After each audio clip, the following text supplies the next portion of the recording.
Bago tayo mag-proceed sa next lecture, balikan muna natin yung sa lecture 6, part 6 ng lecture 3. So, muli tayo nagawa dun. Dapat meron tayong 0.6745. So, dahil probable error yung kailangan natin.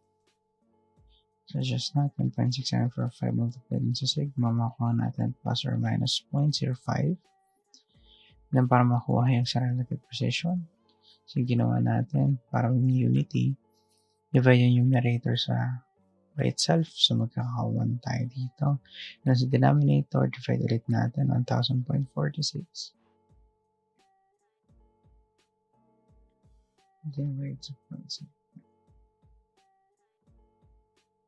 Or yung sasagot natin 745 square root ng 71 over 6 minus 1.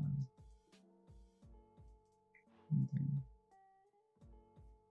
1,000.46 divided sa answer. Yan. 36 dapat. Okay.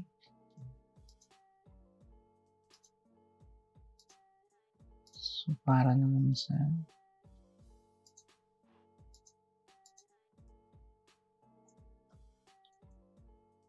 next part. So, proceed tayo, error of a series.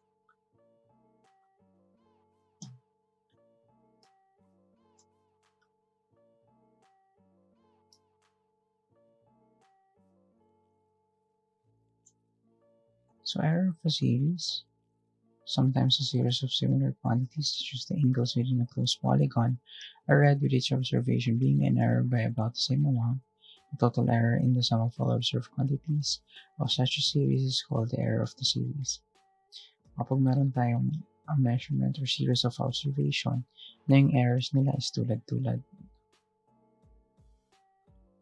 So, yung equation natin dun, so parang kagaya lang din dun sa sum of errors or error of a sum.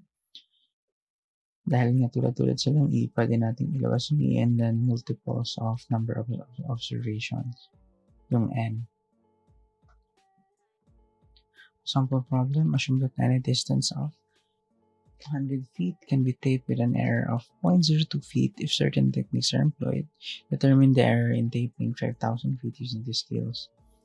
So, kaya daw nating measure per observation is 100 feet.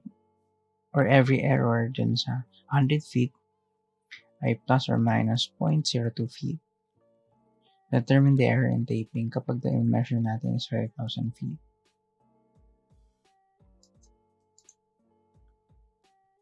So, error natin plus or minus 0.02 feet. The number of observation, pwede nating sabihin na 5,000 divided by 100 feet. So, how many times nagagamit natin yung 100 feet na may error na plus or minus 0.02 feet dun sa 5,000 observation.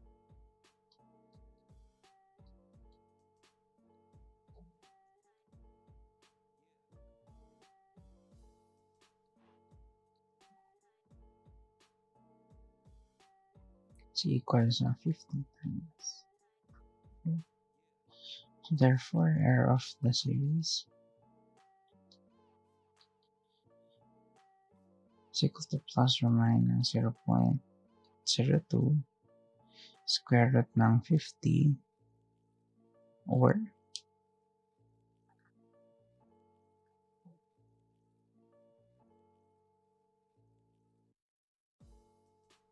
plus or minus 0.14 feet.